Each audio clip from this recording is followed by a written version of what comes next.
생각해보세요. 한 번도 사본 적 없는 브랜드의 세일 광고를 보고 갑자기 그 제품을 꼭 사야 할 것 같은 충동을 느낀 적 있나요? 또는 친구가 추천한 영화가 과연 그렇게 대단할 것이다가도 결국 표를 사게 된 경험은요? 이런 감정들은 모두 우연이 아닙니다. 사실 여러분의 뇌가 치밀하게 설계된 설득 기술에 반응한 겁니다. 오늘은 로버트 치알디니의 설득의 심리학에서 다룬 6가지 설득 원칙을 깊이 탐구해 보겠습니다. 이 원칙들은 우리가 일상에서 얼마나 자주 설득당하는지, 그리고 어떻게 그 설득 기술을 역으로 활용할 수 있는지를 알려줍니다. 비즈니스, 인간관계, 개인 목표 설정 등 다양한 분야에서 바로 적용 가능한 실질적인 도구를 알려드릴게요. 이번 영상은 여러분의 시야를 완전히 바꿔놓을 겁니다. 1. 상호성의 법칙. 첫 번째 원칙, 상호성. 이 법칙은 인간의 본능에 깊이 뿌리박혀 있습니다. 간단히 말하면 우리는 다른 사람에게 받은 호의를 되갚고자 하는 심리적 압박을 느낍니다. 이는 생존 본능과 관련이 있어요. 인간이 공동체 속에서 서로 돕고 살아남아야 했던 시절, 상호성이야말로 생존의 핵심이었죠. 이 원칙의 가장 대표적인 예는 바로 무료 시식입니다. 한 연구에서는 대형마트의 시식 코너에서 맛을 본 고객의 구매율이 50% 이상 증가한다는 결과가 나왔습니다. 맛본 후엔 사야 한다는 무의식적인 의무감이 작용하기 때문이죠. 또 다른 사례는 식당에서 무료 디저트를 제공했을 때 팁 금액이 약 14% 증가했다는 연구입니다. 상호성의 법칙을 비즈니스에서 활용하는 방법. 여러분이 사업을 운영하고 있다면 이 원칙을 반드시 활용하세요. 예를 들어 고객에게 무료 체험 기간을 제공하거나 구매 전 샘플을 제공하면 신뢰를 얻고 구매율을 높일 수 있습니다. 디지털 마케팅에서는 이메일 뉴스레터를 통해 유용한 자료나 정보를 먼저 제공하는 방식도 효과적입니다. 중요한 건 이 과정에서 진정성을 잃지 않는 겁니다. 상호성은 속임수처럼 느껴질 경우 오히려 역효과를 낼 수 있습니다. 인간관계에서의 상호성 적용. 이 원칙은 인간관계에서도 매우 유용합니다. 예를 들어 동료에게 작은 도움을 주거나 친구에게 작은 선물을 건네보세요. 이 과정에서 중요한 점은 반드시 금전적인 호의일 필요는 없다는 겁니다. 작은 칭찬, 친절한 말 한마디도 상대방의 마음을 움직일 수 있습니다. 호의를 통해 관계를 쌓고 더 큰 신뢰와 유대를 만들어낼 수 있죠. 상호성의 함정. 지나친 기대는 금물. 하지만 이 원칙에는 함정도 있습니다. 호의를 베푼 후 상대가 기대에 미치지 못하면 실망하거나 관계가 어긋날 수도 있습니다.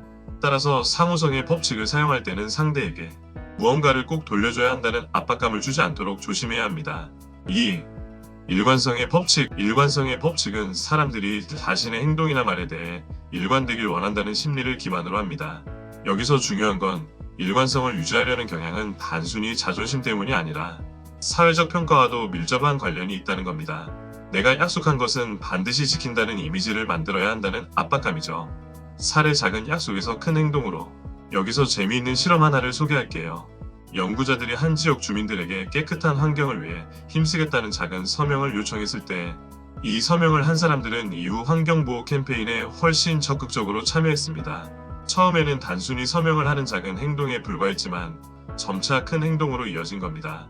이처럼 사람은 한 번 한 약속을 행동으로 옮기려는 심리가 있습니다. 일관성의 법칙을 활용한 습관 형성.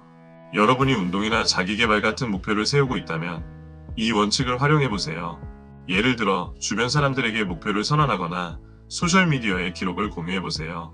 이렇게 하면 스스로 약속을 지키려는 동기가 훨씬 강해집니다. 또 다른 방법은 작은 행동부터 시작해 일관된 루틴을 만드는 겁니다. 아침에 단 10분씩 책 읽는 습관을 들이면 점차 더 긴 시간으로 확장될 수 있죠. 비즈니스에서의 활용. 무료 서비스부터 구독까지. 일관성의 법칙은 비즈니스에서 특히 강력합니다. 예를 들어 많은 기업이 무료 체험 서비스를 제공한 후 유료 구독으로 자연스럽게 전환하도록 유도하는 전략을 사용합니다. 처음엔 무료로 가볍게 사용하게 하지만 사용자가 서비스를 점차 일상에서 의존하게 되면 일관성을 유지하려는 심리가 작용해 구독을 유지하게 됩니다. 함정. 지나친 압박은 독이 된다. 하지만 이 원칙에도 주의할 점이 있습니다. 상대방이 지나치게 부담을 느낀다면 일관성을 유지하려는 심리가 오히려 반발로 이어질 수 있습니다. 따라서 적절한 수준에서 작은 요청으로 시작하는 것이 중요합니다. 3. 사회적 증거의 법칙. 세 번째 원칙, 사회적 증거. 여러분은 이런 경험 없으신가요? 두 개의 식당이 나란히 있는데 한쪽은 사람들이 북적이고 다른 한쪽은 텅 비어 있다면 어디로 들어가겠습니까? 대부분의 사람들은 북적이는 식당으로 들어갑니다. 이게 바로 사회적 증거의 법칙이 작동하는 순간입니다. 간단히 말해, 우리는 다른 사람들이 선택하고 행동하는 방식을 보며 그것이 옳다고 믿는 경향이 있습니다. 특히 불확실한 상황에서 이 경향은 더욱 강해지죠. 다른 사람들이 뭘 하고 있는지 보며 자신감을 얻는 겁니다. 연구 사례 호텔의 환경보호 캠페인. 사회적 증거의 강력함을 보여주는 한 가지 흥미로운 실험이 있습니다. 호텔의 환경보호 캠페인에서 고객들에게 이 방을 사용하는 75%의 사람들이 타월을 재사용합니다 라는 메시지를 전달했더니 타월 재사용률이 약 26%나 증가했다고 합니다. 이 메시지가 단순히 환경 보호를 위해 타월을 재사용해주세요 라고만 했을 때보다 훨씬 더 효과적이었죠. 일상생활에서의 사회적 증거 활용. 이 법칙은 일상생활에서도 매우 유용합니다. 예를 들어 여러분이 새로운 식당을 추천받았다면 구글 리뷰나 별점을 먼저 확인하겠죠.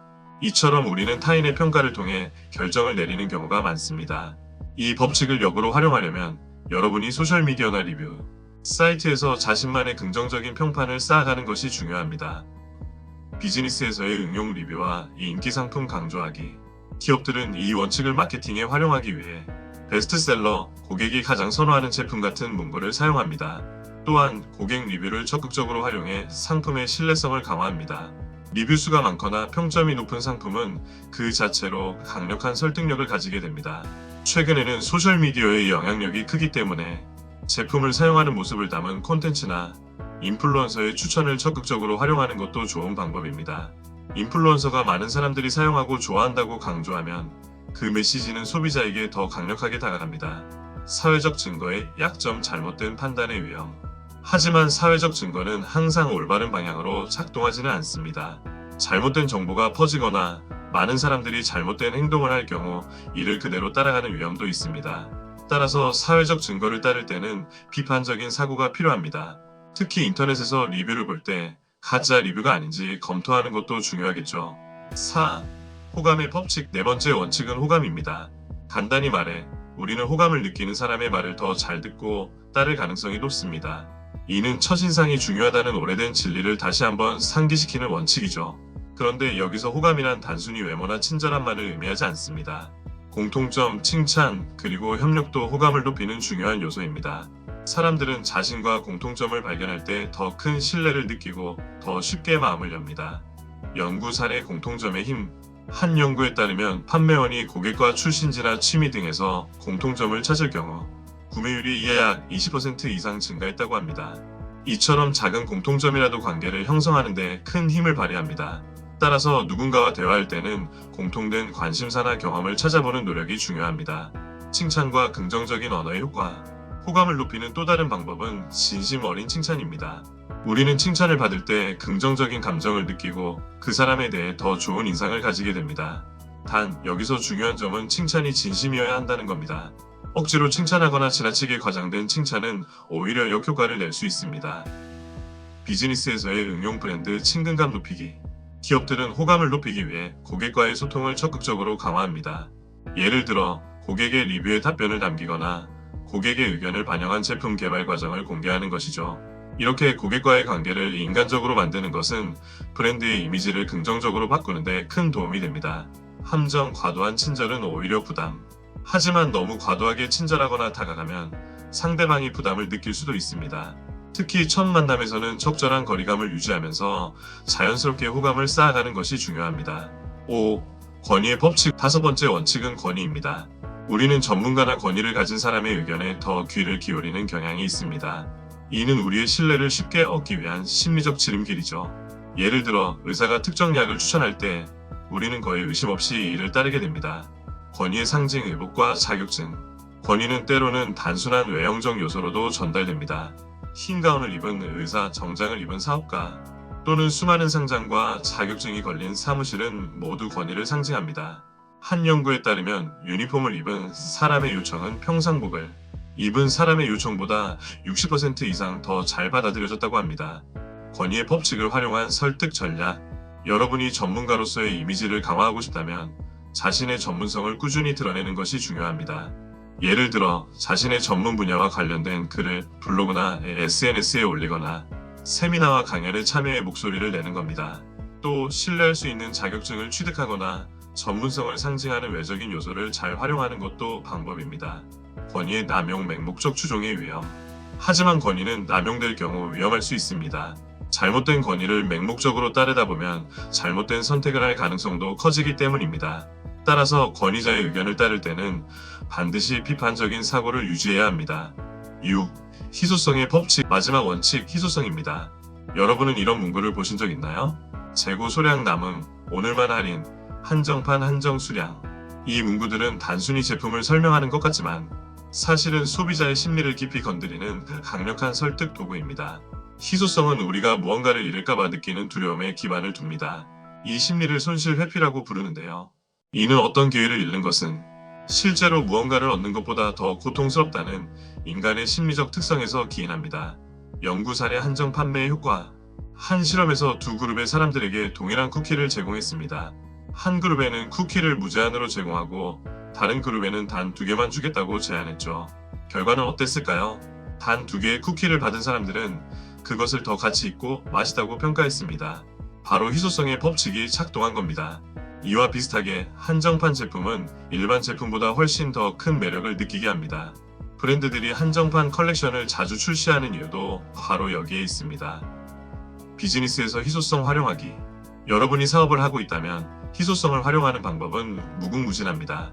예를 들어 오늘 자정까지 30% 할인처럼 시간 제한을 걸거나 100개 한정이라는 문구를 삽입하는 것이죠.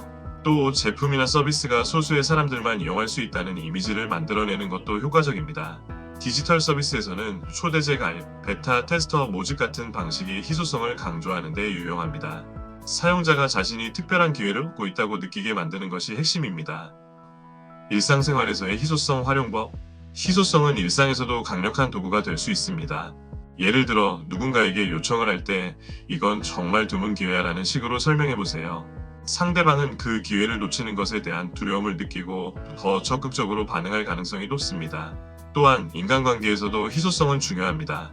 지나치게 항상 곁에 있거나 모든 요청에 즉각적으로 응답하면 그 사람의 가치를 쉽게 잊을 수 있습니다. 적절한 거리와 제한된 시간적 가치는 오히려 여러분의 존재를 더 귀하게 만들 수 있습니다. 희소성의 위험 조작에 대한 경계. 하지만 희소성의 법칙을 남용하면 신뢰를 잃을 수도 있습니다. 예를 들어 온라인 쇼핑몰에서 재고가 1개 남았다는 문구가 항상 뜬다면 소비자들은 이 일을 의심하게 되죠.